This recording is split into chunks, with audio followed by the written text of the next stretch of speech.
Why waiting until 65 to retire is a big mistake.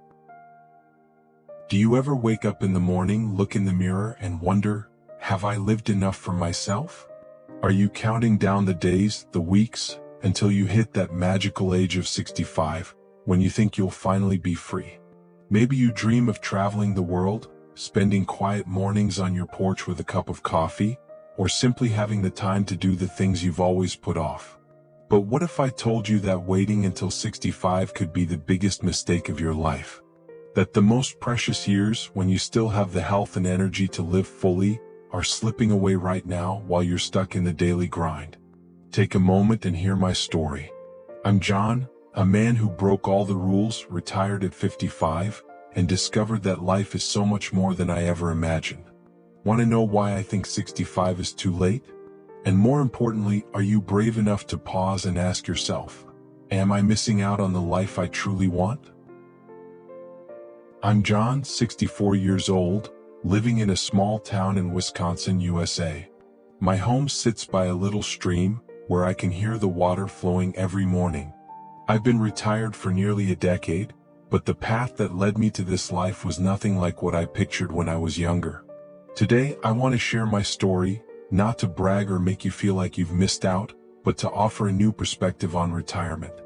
I hope my story inspires you to question your own life and maybe, just maybe, take action before it's too late. Let's go back 15 years when I was 49. I was an accountant in Chicago, working in a bustling office filled with the constant sound of ringing phones, clicking keyboards, and endless meetings.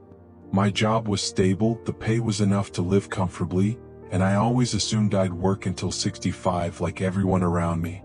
I had a clear plan: save as much as possible, pay off the mortgage, and then retire to enjoy life. I thought that was the only way, the safe way that everyone followed. I told myself, just push a little harder and I'll have it all, a big retirement fund, a worry-free life. But life, as you know, doesn't always stick to your plans. When I turned 50, something happened that turned my world upside down. My best friend, Mike, a guy who was always full of energy and had a smile that could light up a room, suddenly found out he had late-stage lung cancer. Mike and I used to spend weekend evenings together, sipping beers and talking about our big plans. He always said he'd retire at 65, buy a small boat, and spend his days fishing on Lake Michigan. He dreamed of driving across the U.S., stopping in every state to take photos and document the journey. But Mike never got the chance to live those dreams.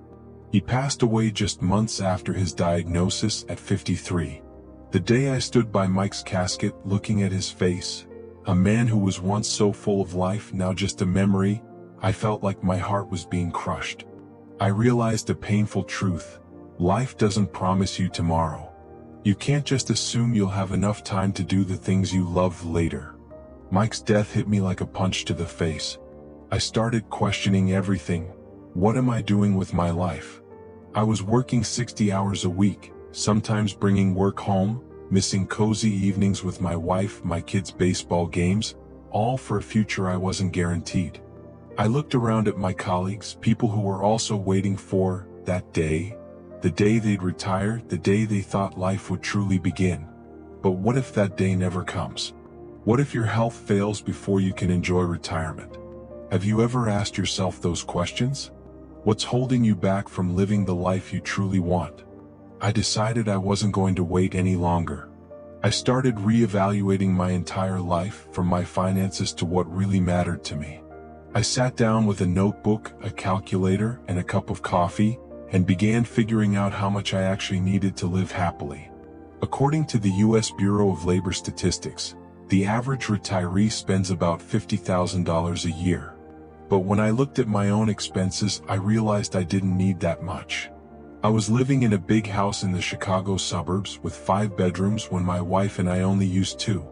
I had a fancy car, but I only drove it a few times a week. I was spending money on lavish vacations, expensive dinners at upscale restaurants, because I thought that's what it meant to enjoy life.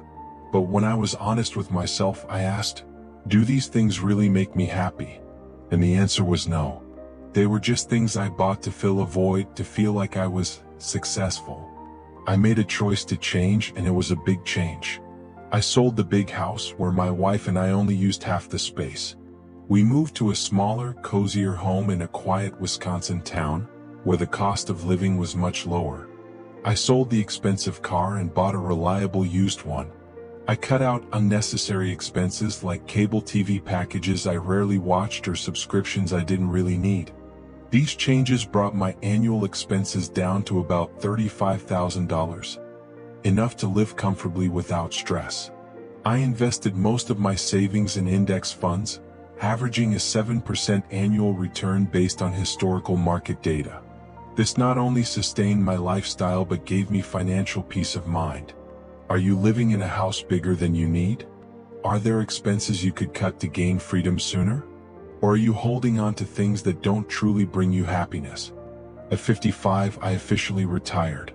But retirement for me wasn't about lying on the couch or living a purposeless life. I started gardening, a hobby I never had time for when I was working. I spent hours tending to my rose bushes and vegetable patches, and the feeling of digging my hands into the soil brought me a peace I'd never known. I joined art classes at the local community center, and while I'm no master artist, holding a paintbrush and experimenting with colors made me feel alive again. My wife and I began traveling, but not the extravagant kind. We drove to small towns, stopped at local coffee shops, chatted with friendly locals, and discovered hidden corners of America we'd never known. I spent more time with my grandkids, teaching them how to make kites, play chess, or telling them stories about when I was a kid. I even wrote a short book about my travels, not to publish, but to preserve those precious memories. Retirement for me wasn't about stopping work. It was about doing what I loved on my own terms. Have you ever thought about what you'd do if you had all your time to yourself? Is there something you've always wanted to try but haven't started? Here's the biggest lesson I want to share. Time is the most valuable thing you have, and it doesn't wait for anyone. According to the Social Security Administration, the average 65-year-old American has about 20 years left, and not all of those years are healthy. I've met people who retired at 65, but they've told me they wish they had more energy to do the things they dreamed of. A friend of mine, after retiring, wanted to hike in the Smoky Mountains, but he found out he had joint pain and couldn't walk long distances. Another wanted to learn guitar, but at 70 he found his hands weren't as nimble as they used to be. Your years from 55 to 65 are when you still have the health to hike, climb mountains, or simply stay up late stargazing without feeling exhausted. If you wait until 65, you might miss those vibrant years. Are you willing to trade that precious time to keep working in an office? Or do you want to reclaim your time to live for yourself? I'm not saying early retirement is easy.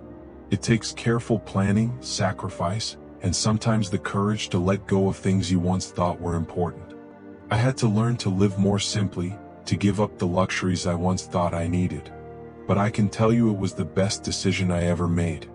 Every morning when I wake up to the sound of birds outside my window and the smell of freshly brewed coffee, I know I'm living a life that matters.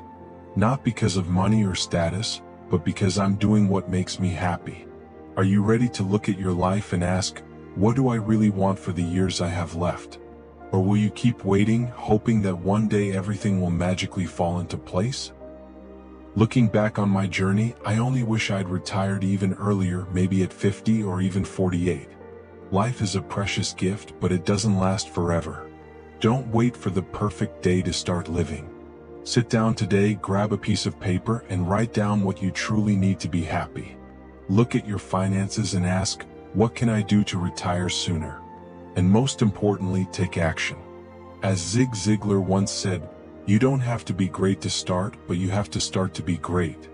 Life is waiting for you right now, not at 65. If my story has made you think, subscribe to my YouTube channel, Stories for Retired, for more heartfelt stories and practical advice on living fully in retirement. And share with me in the comments, what's your plan for retirement? What's holding you back? Or if you're already retired, what lessons have you learned from your journey? I'd love to hear your story. Let's build a community where we can inspire and learn from each other.